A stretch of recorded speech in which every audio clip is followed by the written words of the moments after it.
Welcome to our webinar. Before we begin, I want to start with a land acknowledgement. Ottawa is built on unceded Algonquin Anishinaabe territory.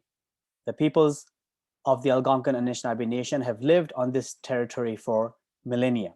Their culture and presence have nurtured and continue to nurture this land. We would like to honor the peoples and land of the Algonquin Anishinaabe Nation.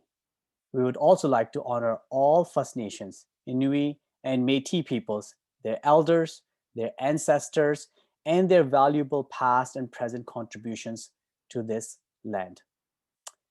My name is Yasser Naqvi. I have had the great honor of leading the Institute for Canadian Citizenship and serving our community of Ottawa as a member of provincial parliament and as the Attorney General of Ontario. On behalf of the co-sponsors of this event, the Ottawa Black Mental Health Coalition, Minwashin Lodge, Ottawa Community Partnership for Health Equity, Crime Prevention Ottawa,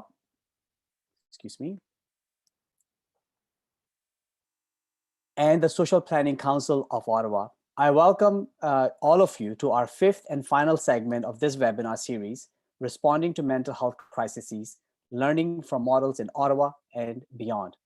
Please note that we are considering profiling a few more programs in the coming months, so stay tuned for more information. Few housekeeping items. To access French interpretation, please click on the globe icon on your Zoom toolbar. Usually it's at the bottom of your window. For audience participation and to ensure that confidential questions can be asked, we are using the Zoom Q&A function for this event. You will find a Q&A icon at the bottom of your Zoom screen. Click on the icon to access the Q&A window where you can type in your questions. The Q&A portion will take place during the second part of this event. If you like to access an auto-generated transcript, please click on the live transcript icon on the bottom of your screen and select Enable Auto Transcription. And if you find it distracting, you can also turn it off. So let's start with our webinar today. In this session, we continue our learning journey on the topic of mental health crisis responses. It's important to note that Black and Indigenous communities have historically been underserved and inappropriately served by mental health services. Not having good options for mental health crisis response is sadly a matter of life and death. It is our hope that by showcasing some of the existing response options, both here and abroad, we as a society can continue to learn how we can do better to serve some of our most marginalized family, friends, and neighbors. We must work together to end racism. Following George Floyd's murder, communities across North America have been looking for better ways of responding to people in mental health crisis. Minwashin Lodge's street team Outreach Mobile, or known as STORM, has been an essential outreach service in Ottawa for over 12 years. And we are pleased to have two members of the STORM team speak about the program today. So please join me in welcoming Kayla and Agnes. And let me just give you a quick introduction about their breadth of experience, and then they will be taking on the discussion. Kayla Spignoli was born and raised here in Ottawa on the unceded Algonquin territory and has always been interested in supporting others. She is honored to be working at Minwashin Lodge, specifically through their Indigenous Women's Shelter, Crises, as an anti-human trafficking liaison. Through community outreach and meaningful collaborations, Kayla aims to work alongside women, girls, and other folks who are at risk of exploitation in Ottawa and surrounding areas. In her spare time, Kayla is an avid video gamer, hobby photographer, and coffee enthusiast. Our second speaker is Agnes Kistabish, who is an Algonquin Cree, born in Val-d'Or, Quebec, and raised in Kitigan-Zibi, a reserve that is right next to Minnewaukee, Quebec. She has always wanted to help people since she was young and is very grateful to work alongside strong women at Minwashin Lodge. She has a full-time position with STORM, helping women and men across the city of Ottawa. Agnes loves her job because she finds it heartwarming to help the people on the street by being able to provide supplies or just an ear to listen. In her spare time, she enjoys playing video games. I hope both of them play together sometime, cooking, going for walks, long drives, and camping. So without further ado, I welcome Kayla and Agnes to present. Floor is yours. Which, okay, here we go. We're sharing our screen. Great. Okay. Thank you for that. Thank you for the lovely introduction. As introduced, my name is Kayla. And my name is Agnes. And we're really honored to be here presenting today on behalf of Storm and the ladies of Minwashin Lodge. And we're going to start our presentation. Oh, there we go. So we want to acknowledge that we're on unceded, unsurrendered Algonquin territory. So we're presenting here from Ottawa. We'd also like to recognize that the closest Algonquin reserves to us would be Kegongzibi and the Algonquins of Penguinuan. And we also would like to take a moment to recognize the Métis, Inuit, and First Nation folks that reside here in Ottawa and that are not given first priority over the land. So starting off in a good way. So if folks are seeing this image in the background, so we have the Minwashin logo and we have smudging. You can see the smoke rise up. So smudging is a part of our medicine and healing. Smudging is a part of cleansing your mind and cleansing your body. And it's kind of how we set good intentions. And Agnes and I smudged before starting this presentation. So our intentions for this presentation is that we hopefully will inform you folks on what it is that we do, have a good discussion afterwards, and that we have strong Wi-Fi throughout the day and that we don't cut out. So that's kind of what I'm looking for this. Also, just want to acknowledge the theme of this presentation. You're going to see a lot of red, the color red throughout. And we did that intentionally as just as a gesture towards MMIW, so missing and murdered Indigenous women.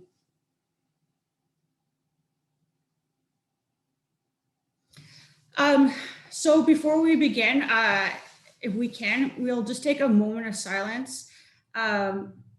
Words really matter, and there's another slide that I'll go into about the words we use.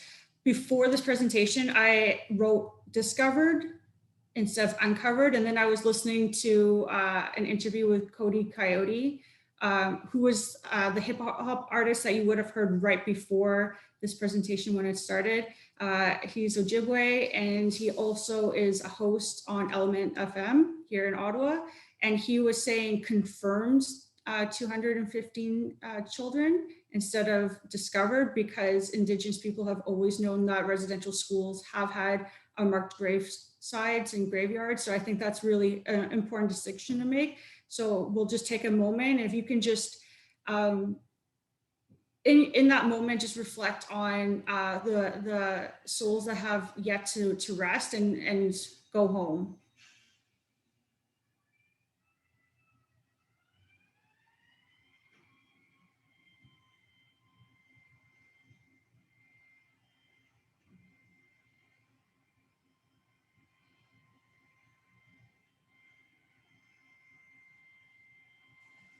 Okay, thank you for that. Acknowledgements. It's really important to us that we acknowledge the co-founder Minwashin Lodge, grandmother Irene Compton, who is Soto Cree Bear Clan from Saskatchewan. She's still with us at Minwashin, so we are blessed to have an elder present every day. She is now the manager of employment and culture, but it's really, I think, for just even acknowledging like our roots and our positions here and the privilege of speaking today. We wouldn't have all that if it wasn't for Irene and her dedication to starting Minwashin over a kitchen table, talking about how her and another Indigenous woman could start a healing circle for Indigenous women who have gone through residential school or intergenerational trauma. And that is just some of our team at Minwashin. This photo is pre-pandemic, obviously. It was taken October 2019, and it's just some of our staff. And this picture was taken at our 25th anniversary powwow in Vanier. And it was also to commemorate the murdered and missing Indigenous women and girls in Canada.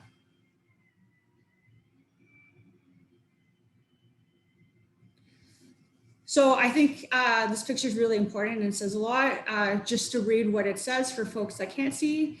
It says Indigenous people are not vulnerable, they are targeted. And it's kind of going back to the choice of words that we're going to be using today. We might slip up, but typically we're trying to take out of our vocabulary saying things like at risk. And Yasser at the beginning, he said underserved. And that's kind of what we're trying to look at when talking about Indigenous people and recognizing the institutions and the power that be in Canada that are keeping Indigenous people from basically being able to have their rights and have their land. Okay, so what is STORM?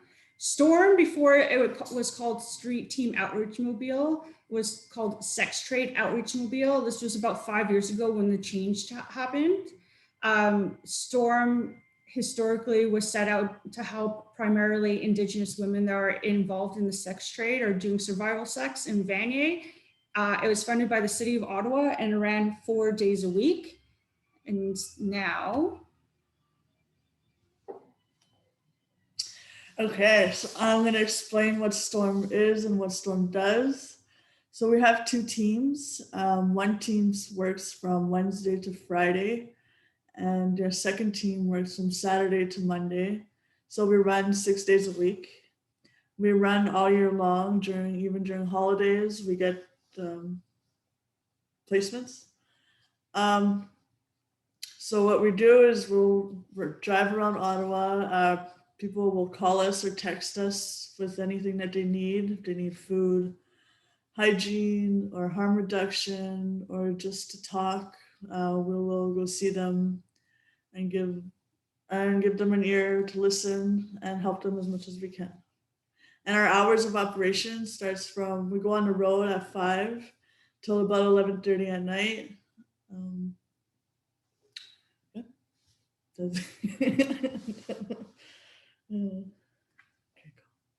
So who we walk alongside.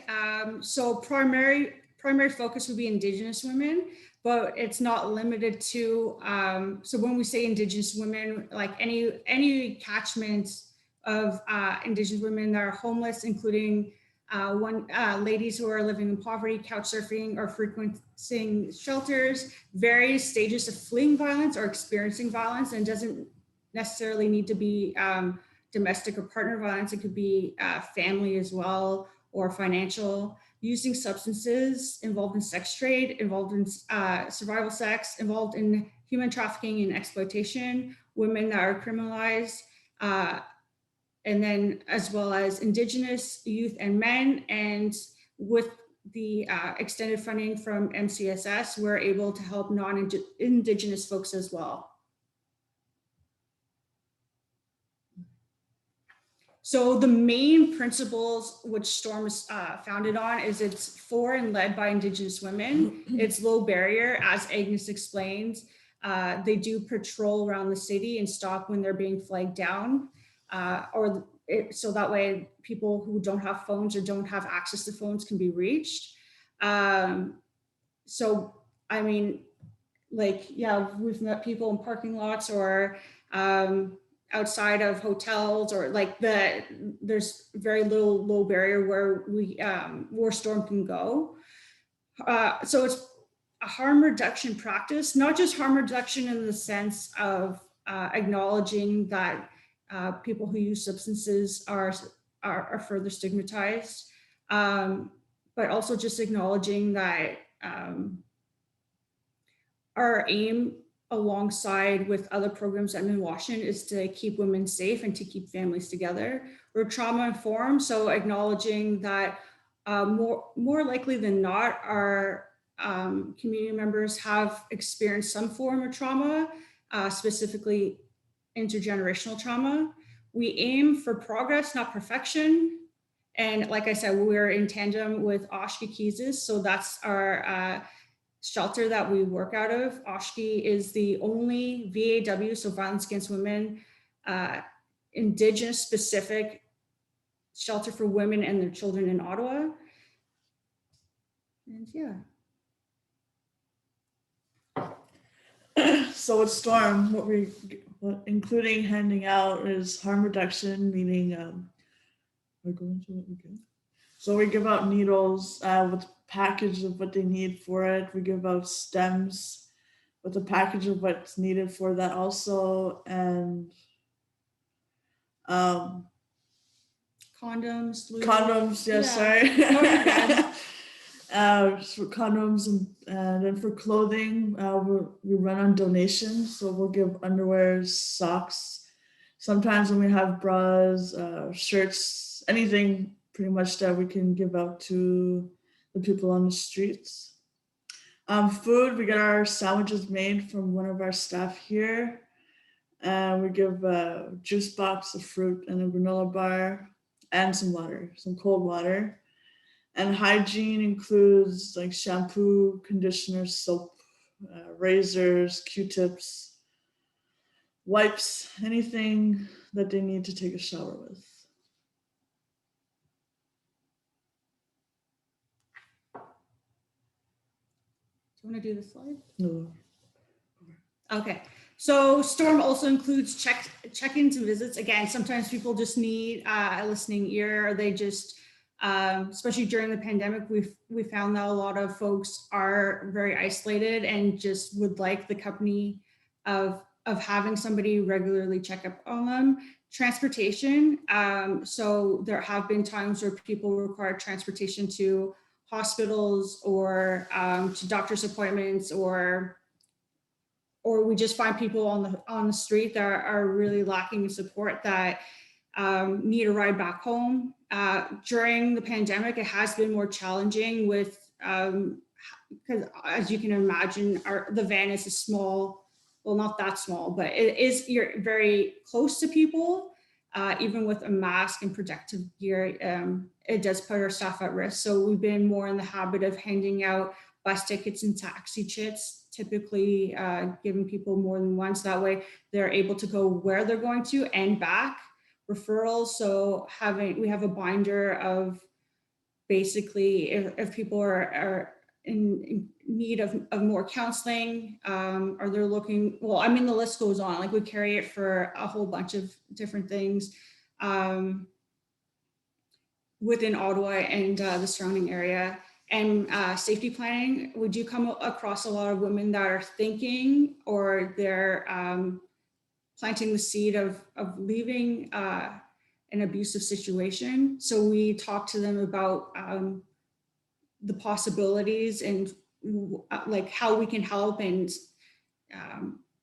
I guess the bigger plan there is how Minwashin can help.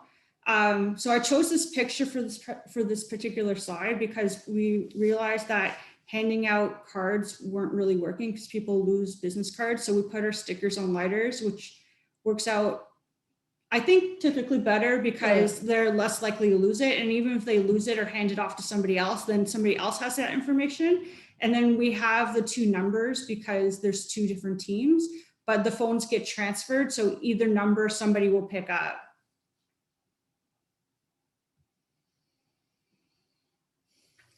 So every night we give out about 55 plus lunches. We try to stick with the people on the streets only because food and water isn't accessible for them. We give approximately about 20 Narcans a night. Again, it's really hard to gauge because every night is different. I mean, it could make a difference from the end of the month to the beginning of the month, or to the middle of the month from the end of the month. So it's really hard to gauge and give you guys a proper number, but these are just some estimates. We get about 15 to 20 calls or texts a night. and 15 crisis transportations a week, meaning that, say, if anybody comes up to us and wants to leave the situation that they're in, or just to go around a corner or down the street or across town, we'll provide them with a taxi ticket or a bus ticket. And recently we've came up with a decision as a team to transport if needed, if it's an emergency. Even with this COVID stuff going on, we all have our shots, so we just want to help people, and if give them a ride down the street or around the corner will help them, then we'll definitely do that. I was just going to add about the Narcan. We recognize that folks carrying Narcan, having one dose is often not enough. And typically in Ottawa, with the overdose crisis that we're seeing, or opioid crisis that we're seeing, each Narcan is typically full of 2 to 4 kits. So when we hand out just one kit, it has 2 to 4 doses in it. Yeah, 4. Just to acknowledge some of the other teams and organizations that we walk alongside with that support what we do, and we support them.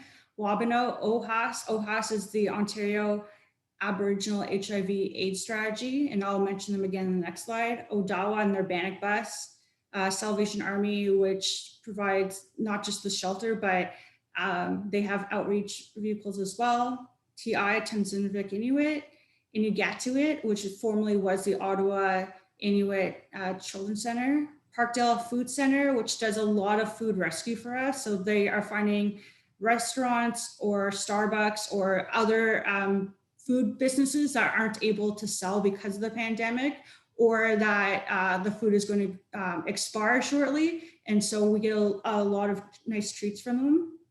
Save Ottawa and the Respite Centers, and many more. So we also started the drop-in, which is basically the brick and mortar version of Storm.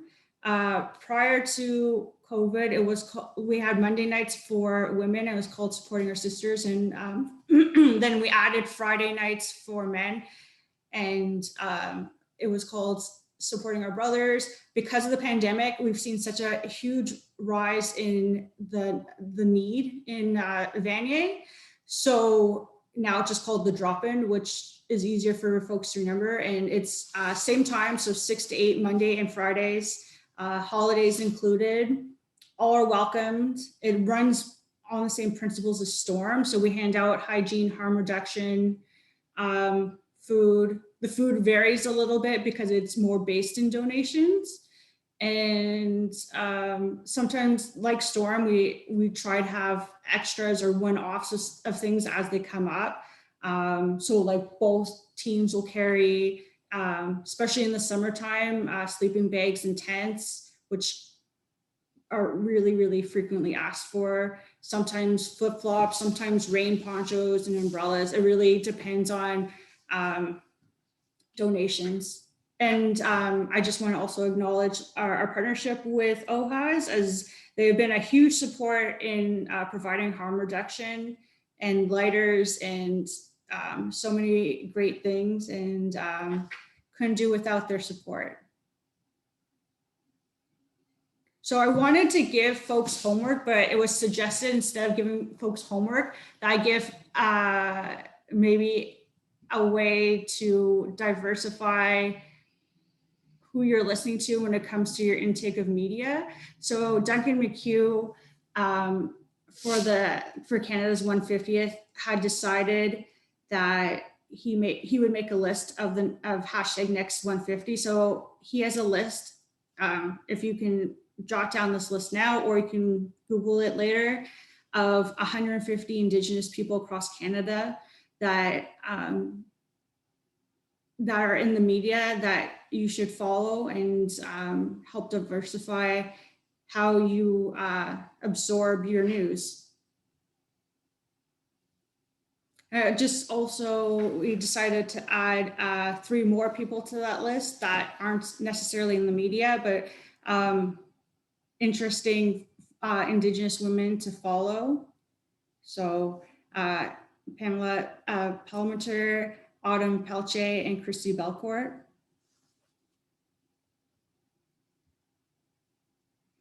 So let's connect. So if any folks have any questions or they want to continue this conversation past today, we're happy to do so. So my email is kspagnoli@minlodge.com, and Agnes can be reached at either Storm Minlodge or Storm HT Minlodge, which is the weekend team. And yeah, so reach out to us if you would like to find out more. Of course, if you're interested in donating or finding out more about all the amazing things that Minwashin does for the Ottawa community, please check out minlodge.com. So that was our presentation. I think it went really well. I think we're doing pretty well for time. So we'll open up the floor to questions, and we just want to say miigwech for listening, and a really special miigwech to all the folks that are taking time out of their lunch today to be part of this. And just the fact that I feel like Crime Prevention Ottawa has really stepped up their game with providing the accessibility for this presentation and having translate our interpretation and the closed captions. So thank you so much for having us here and participating. Thank you. Thank you both, Kayla and Agnes. And I want to, first of all, thank both of you for obviously making the presentation, but through you, the entire Storm team and amazing people at Minwashin Lodge that do some really important work in supporting the community here in Ottawa. I've had the opportunity to visit the lodge several times before, and it's always very inspiring to be there and to see the kind of services that you provide day in and day out. So I encourage people to keep Minwashin Lodge in mind, especially if you've got opportunity to make a donation.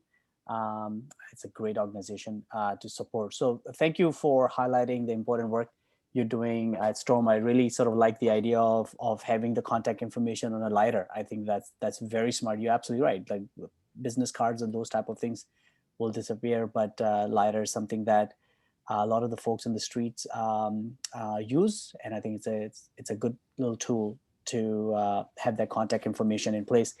As Kayla and Agnes said, that this is a session. This is the part where we get into asking questions. So we encourage you to please participate. And as I mentioned earlier, there is the Q&A function in your Zoom toolbar in the bottom. So please use that. There is a large number of people who have joined us today. So we obviously respect your willingness to participate and engage in this conversation. And I personally want to apologize in advance for not being able to respond to each and every specific question. Last time we had about 60 questions at one of these sessions. So we will do our very best, and we may even combine some questions just to make sure that from a theme perspective, we are covering all those major themes that have been asked. So lead off the Q&A. Let me ask a few questions from some of our sponsor agencies who have made this webinar possible. And the first one is, as an Indigenous-based service, what wisdom can you share about the importance of Indigenous-specific services that are necessary and much needed in our community? So Agnes and we got this question in advance, and so we were talking about like how we were thinking about answering it, and we were talking about like the importance of culture. We see what taking away someone's culture does firsthand, and obviously, I mean, the legalization and discrimination Indigenous people have faced over the years of Canada trying to assimilate Métis, First Nation, and Inuit. So basically, from that standpoint, I think just acknowledging like how important culture is to folks, and what the lack of supporting that can do to people. So just always keeping in mind that we are here to listen and not assume we know about each individual person's culture, because it really varies from region to region and community to community. and just walk alongside them basically and see what we can provide. That's great. Thank you. Very important. The second sort of question related to that is that now that you've expanded to serve non-Indigenous folks, how have you sought to incorporate culturally informed responses to better serve Black and Indigenous people?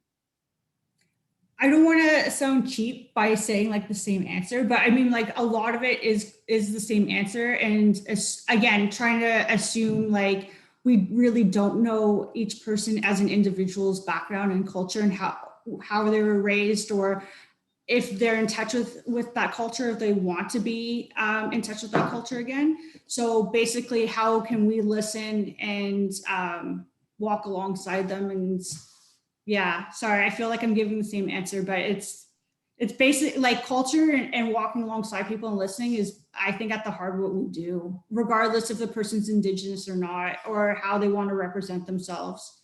Yeah, absolutely. And there's some really, really good questions coming, and I'll start going through them. But a lot of the theme is who you're serving, how you're serving them, and sort of some of the techniques and methodology they use around. So there's the first question I want to ask is that are you able to connect with folks in an ongoing way and develop relationships with how Storm works?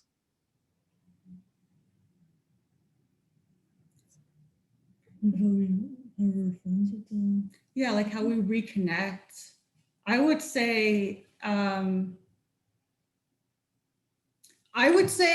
like, I don't know if you want to answer first, but Go ahead. I want to think about it. Sure. Yeah.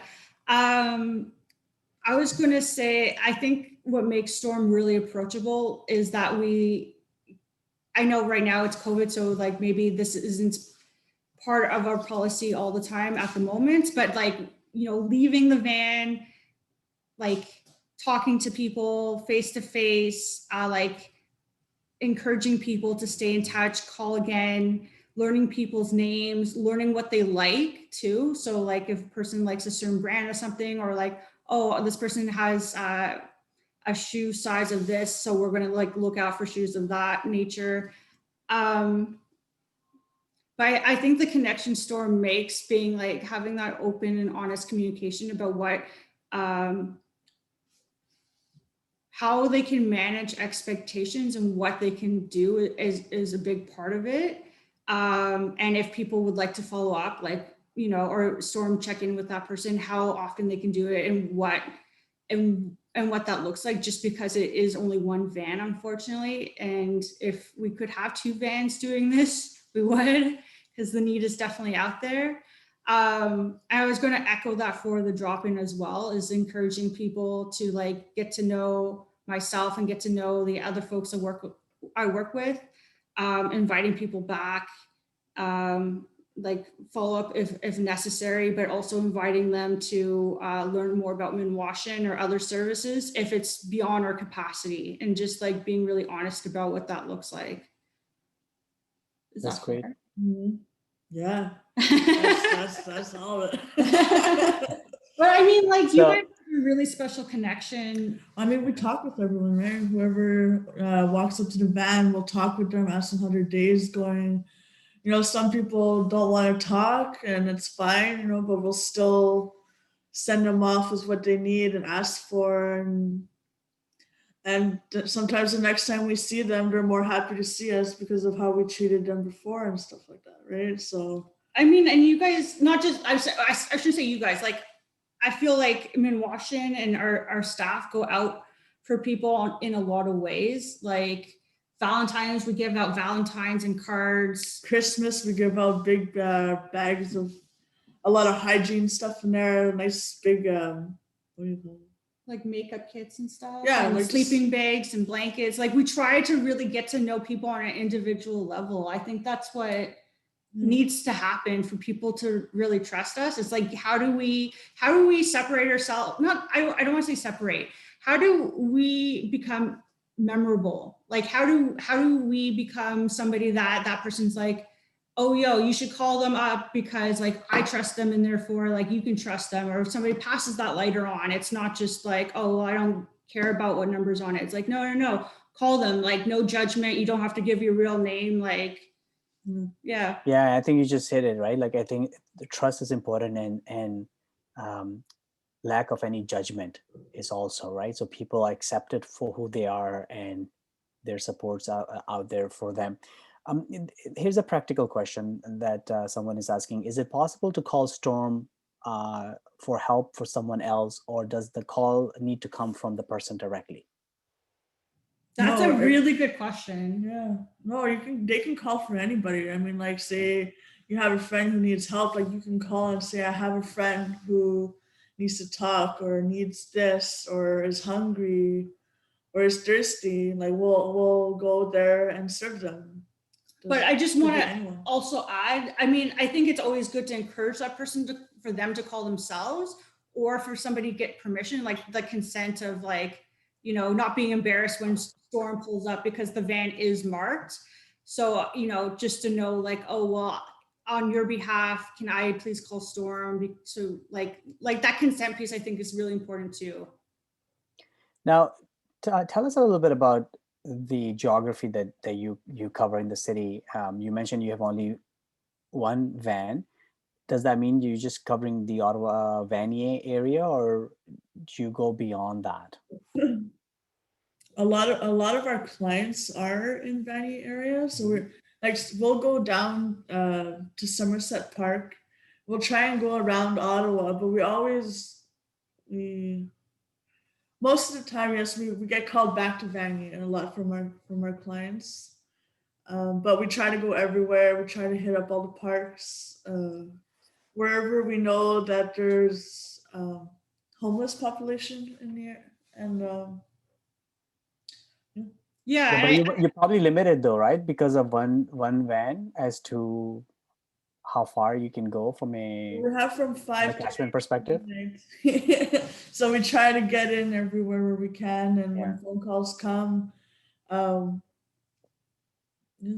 Yeah, I was just going to say, to add to that, like the idea of the drop-in too was to help alleviate some of that pressure that Storm's facing by having the drop-in on Montreal Road in Vanier. So hopefully, like, if they already have their like basically list of all the people they need to check up on or visit, that they can send other people that are just looking for a sandwich over to the drop-in if they're able to make it. So that way, it's like they're able to like spread their wings a little bit further. Yeah. There's a question asking if, do you know of other organizations in the province that provide similar services? And this person specifically asking if you know anybody in Vancouver and the lower mainland in British Columbia provide these type of services. I know there's a lot of other in BC. I know there's because they have the east side, which is what sounds like has a lot of the same types of people that we're serving as Vanier. So I know that they have a lot of different services. They have Wish, and I can't remember what Wish stands for. But I know it's like a 24-hour day drop-in for women. And I know I've met with their ED, and they run on this very close to principles. I don't know about vans though, or that sort of thing. I would have to like do some Googling, to be perfectly honest. Are you aware of any? no. Great, thank you. A few people asking about volunteer opportunities. Do you look for volunteers? If so, what does that process look like? And if people want to be part of it, how do they approach you? If folks want to volunteer at Minwashin, let's say like as a whole, there's a lot of volunteer opportunities there because we are running 2 food banks where we are delivering straight to people's doors. And both food banks are I don't want to say over capacity, because we always make it work and we always help people as best as we can without turning people away. But I know, yeah, there's a lot of hands needed for that operation, or those 2 operations. For Storm, I don't know if you guys would take volunteers right now just because of COVID. Yeah. Same with the drop-in. The drop-in right now, if you can imagine it, it's taking place at a church. We rent the space from them, and it's a really lovely space, and it has a kitchen and freezer, and they built us a closet actually so we can store things, and they're quite amazing to us. But because of this past lockdown, we were serving folks at the door, and I imagine we're going to continue to do so for the time being until more and more people are able to get vaccinated. So I guess I'm not giving a really clear-cut answer. I think it's really, we'll see after COVID. Yeah. Yeah. Yeah. Well, I mean, we're living in strange times, right? So Yeah. totally understandable. There are quite a few questions on different aspects around people um, uh, going through a mental health crisis. So the questions range from what kind of resources are available, what kind of training do you have to deal with this? Is there a better number or better organization to call if somebody witnesses a person going through a mental health crisis? Can you sort of address how as Storm you deal with issues when somebody is going through a mental health crisis in the community? What you guys would probably recommend distress center? Yeah, we give the numbers to counselors, but we'll talk with them. Oshki as well has a Crisis line. yeah, we have a crisis line as well. There's Talk for Healing, which is an Indigenous women's crisis line in Ontario, and they speak, I think, 24 Indigenous languages on top of English and French.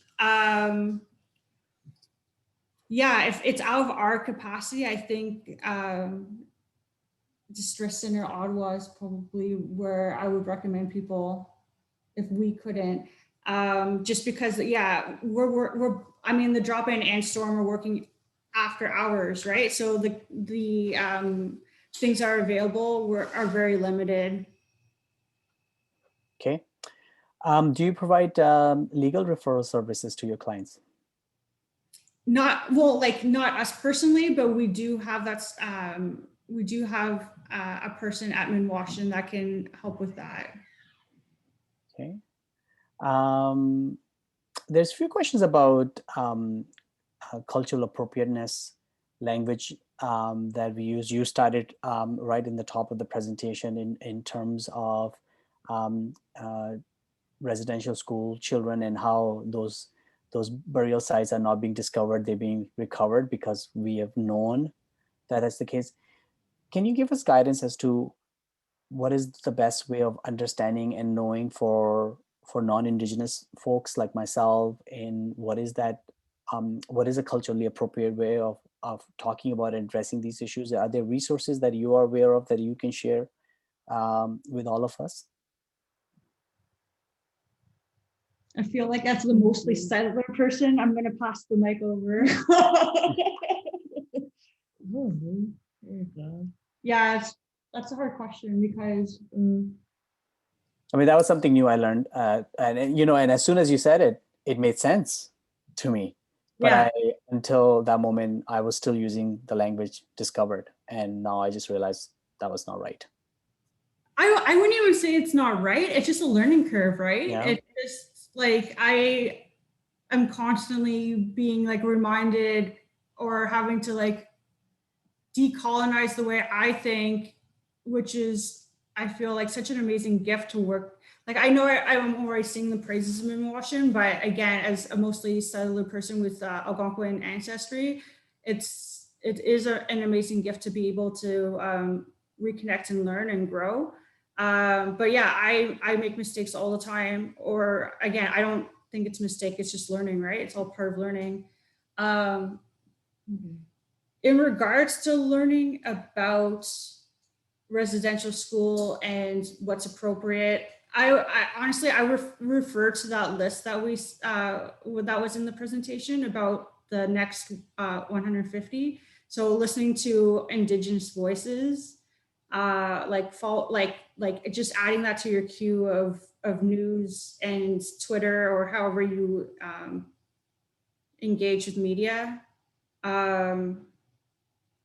Did you have anything else you wanted to add about it? Because I don't want to take too much time, but.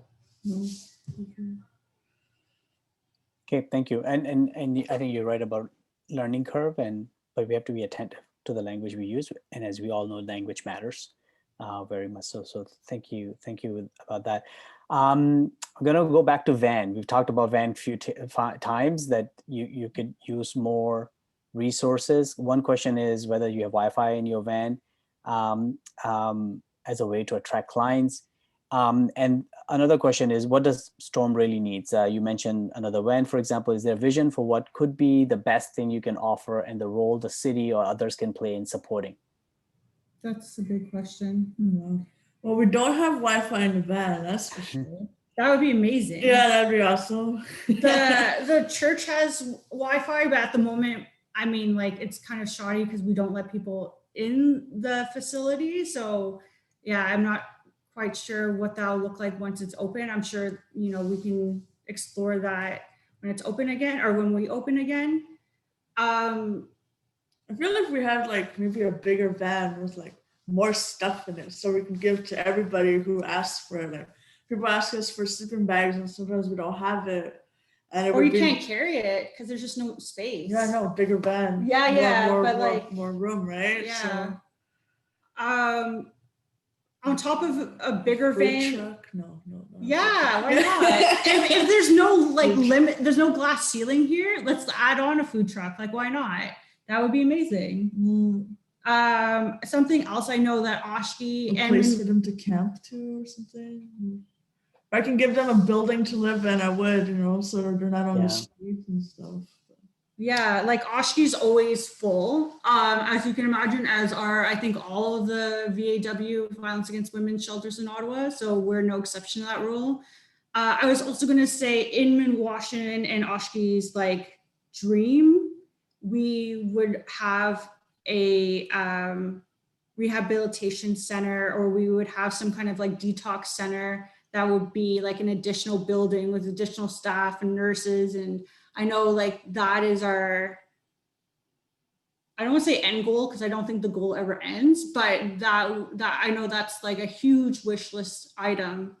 And I don't know how to wish for that and make it happen, but other items that Minwashin, sorry, I shouldn't say Minwashin, but our outreach teams always are looking for are travel size toiletries. So not like the big shampoos, but the little ones you get at hotels. We're always on the lookout for collecting travel size shampoo, conditioner, body wash, deodorants, socks, underwear. This time of year, flip-flops are really needed. Yeah, tents, sleeping bags. Because of COVID, like new is really what we're aiming for. If somebody's donating makeup or anything like that, it can't be opened or used for hygienic purposes. At the moment, we get this question a lot. We get asked if we're accepting clothing. Again, because of COVID, we're not.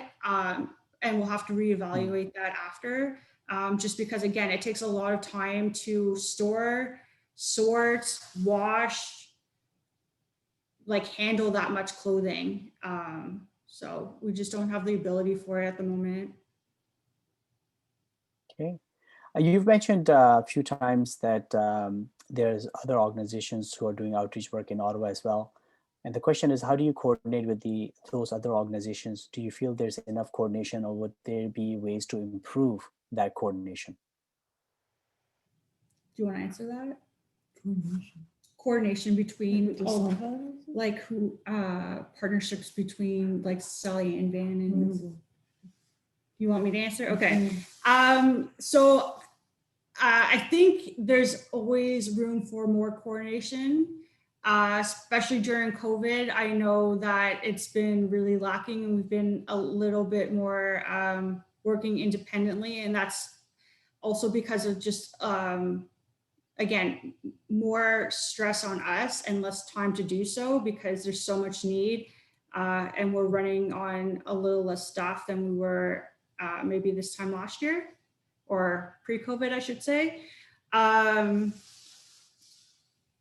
there needs to be another coalition for folks that do outreach, but with another coalition means another commitment, which means more time, more energy, more resources. Like, I mean, like, I know Ottawa's like really big into joining coalitions and joining teams. And I think it's really, really important that we don't work in silos and that we share knowledge whenever it comes to us. I just don't know if right now is the time to start another one, though it would be really helpful.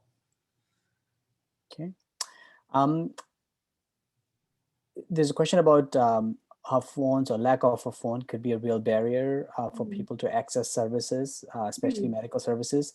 Would Storm help people access a phone so that they can make or receive a phone call?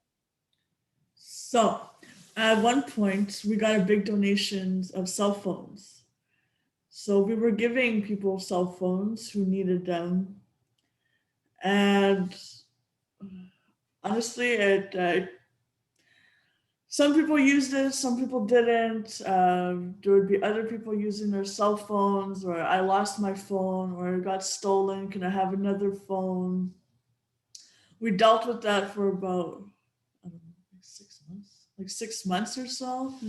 And even today, we're still getting asked for cell phones, but we don't have any more. It's really like in a perfect world, we'd have the funding for this to continue forever. But yeah, with the rate of people unfortunately misplacing phones or their phones getting stolen, like we were going through, I don't even know what number we'd be looking at, on top of making sure that people were able to pay for the phones and the ongoing services. And if they were to move, to make sure that their plan would be like still working in like places like Iqaluit. So then we're spending even more time to make sure those resources are available to them when they move. So short answer is yes, they were available.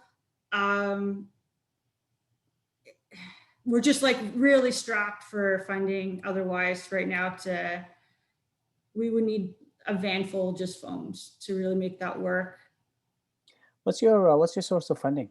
Where's So for half of the week, it's City of Ottawa. For the other half, it's MCSS. So it's Provincial Ministry of Community, Children, Social Services. okay? Another question: do you give out first aid supplies like band-aids, gauze, etc.? Oh yeah. Yeah, nodding. Answer is yes. I'm looking at the time. I think we're getting very close to the end, and we've pretty much covered all the questions. So there's one that really popped out to me. You started the presentation by showing the logo of Minwashin Lodge, and somebody written that it's a very nice logo. Will you be able to describe that logo and the inspiration behind it and what the logo means? I know this is maybe outside your expertise, but it is a very nice logo. I've seen it many times. Yeah, it's a nice logo. So we would need to ask grandmother Irene Compton on how it was created. Obviously, I can say the medicine wheel is behind the woman, and she is holding a drum. And drumming is part of ceremony, and to many teachings I've received, a drum is it's considered ceremony, not just because it's part of song and language, but it's also considered, you respect it like your grandmother's face. So it's like even more important than if you were to be a percussionist in a band. Like it's a whole different like meaning that way. But yeah, I've always wondered why, like on one set of the woman, I think there's 3 trees, and the other set there's like 2. That's anyways, great question. I should know the answer. I don't. I should check with Irene. Because I don't know. I don't know the history behind it and how it was created, but that's a good question. It is a very powerful logo, and so this maybe everybody can take that as a little bit of a homework and go to Minwashin's Lodge's website and explore a little bit in terms of not only the logo but the history of the organization and the kind of incredible services that they provide in the community. Look, I'm looking at the time. And we're almost at the end of the hour, and I want to really thank you, Miigwech, merci, for sharing your knowledge, for sharing the work that you do and your colleagues do, and our city is that much better because of the work you're doing. So Thank you. And thank you to everyone who've joined in this webinar this afternoon, and for participating and asking such insightful questions for Kayla and Agnes about the STORM program. I just want to remind everyone to complete the electronic survey that will show up on your web browser when this webinar ends. And so your feedback is going to be really important for the organizers, so that they can continue to improve these type of webinar series. And although this is the final session of this webinar series, we are exploring some other programs that you, the audience, have suggested to highlight. So stay tuned for that. Once again, thank you everyone, Miigwech, and we will see you very shortly. Bye-bye.